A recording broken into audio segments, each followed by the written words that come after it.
ಕಾಂಗ್ರೆಸ್ನಲ್ಲಿ ಇರ್ತಕ್ಕಂಥ ಒಡಕುಗಳು ನಮ್ಮ ಕ್ಷೇತ್ರ ಮಟ್ಟಿಗೆ ನಾನು ಹೇಳ್ತಕ್ಕಂಥದ್ದು. ಸ್ವಾಮಿ, ಈಗ ಇಬ್ಬರು 3 ಜನ ಲೀಡರ್ಸ್ ಅಂತ ಹೇಳ್ತಾ ಇದ್ದಾರೆ. ನಾವು ಆ ಪಕ್ಷದ ಬಗ್ಗೆ ಮಾತನಾಡಲಿಕ್ಕೆ ನಾವು ಅಷ್ಟು ದೊಡ್ಡವರಲ್ಲ. ಯಾಕಂತ ಹೇಳಿದ್ರೆ ಈಗಾಗಲೇ ಅವ್ರಿಗೆ ಅಧಿಕಾರ ಇದೆ. ರಾಜ್ಯದಲ್ಲಿ ಸಿದ್ದರಾಮಯ್ಯನವರು 3 ವರ್ಷ ಅಧಿಕಾರವನ್ನ ಚಲಾಯಿಸಿದ್ರು. ಇಲ್ಲಿ ನಾನು ಕಾಂಗ್ರೆಸ್ಸು ಅಂತೇಳಿ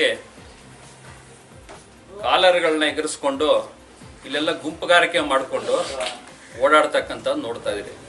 ಇಲ್ಲಿ ಏನು ಅವ್ರ ಹೇಳಿಕೆಗಳು ಕೊಡ್ತಾ ಇದ್ದಾರೆ, ಆ ಹೇಳಿಕೆಗಳ ತಕ್ಕಾಗೆ ರಾಜ್ಯದಲ್ಲಿ ನಮ್ಮ ಸರ್ಕಾರ ಇದೆ. ಆ ಸರ್ಕಾರದಿಂದ ಏನು ಅನುದಾನ ನಾನೆಷ್ಟು ತಂದಿದ್ದೀನಿ ಅನ್ನೋದು ಯಾರು ಹೇಳ್ತಾ ಇಲ್ಲ. ಅಭಿವೃದ್ಧಿ ಕುರಿತಾಗಿ ಅವರ ಹೇಳಿಕೆಗಳನ್ನು ನೋಡಿದಾಗ ಅಭಿವೃದ್ಧಿ ಕುರಿತಾಗಿ ಕಂಪ್ಲೀಟ್ ಝೀರೋ.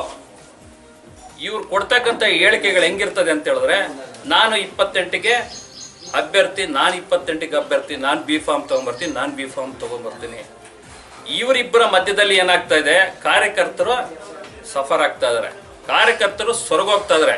ನೋಡಿ, ಪಕ್ಷ ಯಾವ್ದನ್ನ ಆಗಿರ್ಬೋದು, ಒಂದು ಪಕ್ಷ ಬಲಿಷ್ಠವಾಗಿ ತಳಮಟ್ಟದಿಂದ ಬೆಳಿಬೇಕು ಅಂತ ಹೇಳಿದ್ರೆ ಮುಖ್ಯ ಕಾರಣ ಬೂತ್ ಮಟ್ಟದಲ್ಲಿ ಇರ್ತಕ್ಕಂಥ ಕಾರ್ಯಕರ್ತರು ಮತ್ತು ಮುಖಂಡರ ಕಾರಣ. ಆ ಮುಖಂಡರನ್ನ ಇವ್ರು ಏನ್ ಮಾಡ್ತಾ ಇದಾರೆ, ತುಳಿತಕ್ಕಂಥ ಕೆಲಸ ಮಾಡ್ತಾ ಇದಾರೆ. ಅವರಿಗೆ ಒಂದು ಕನ್ಫ್ಯೂಷನ್ ಎಲ್ಲಿದ್ದಾರೆ. ಕಾಂಗ್ರೆಸ್ ಕಾರ್ಯಕರ್ತರ ಮುಖಂಡ್ರೆ ಕನ್ಫ್ಯೂಷನ್ ಇದೆ, ಯಾರಪ್ಪ ನಮ್ಮ ಲೀಡರ್ ಅನ್ನೋ ಕನ್ಫ್ಯೂಷನ್ ಎಲ್ಲಿದ್ದಾರೆ.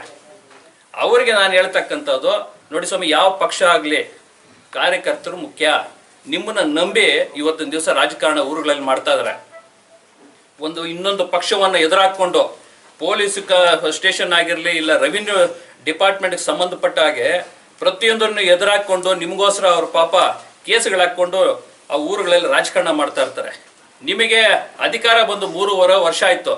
ನಿಮ್ಮ ಯೋಗ್ಯತೆಗೆ ಒಂದೇ ಒಂದು ನಾಮಿನಿ ತಗೊಂಬರಕ್ಕಾಗಲಿಲ್ಲ ನಿಮ್ಮ ಕೈಯಲ್ಲಿ. ಯಾರೋ ಒಬ್ಬ ಹೋಗಿ ನಾಮಿನಿ ಸಾಕೊಂಡ್ಬರ್ತಾರೆ, ಇನ್ನೊಬ್ಬ ಹೋಗಿ ತೆಗೆಸ್ಕೊಂಡ್ಬರ್ತಾರೆ.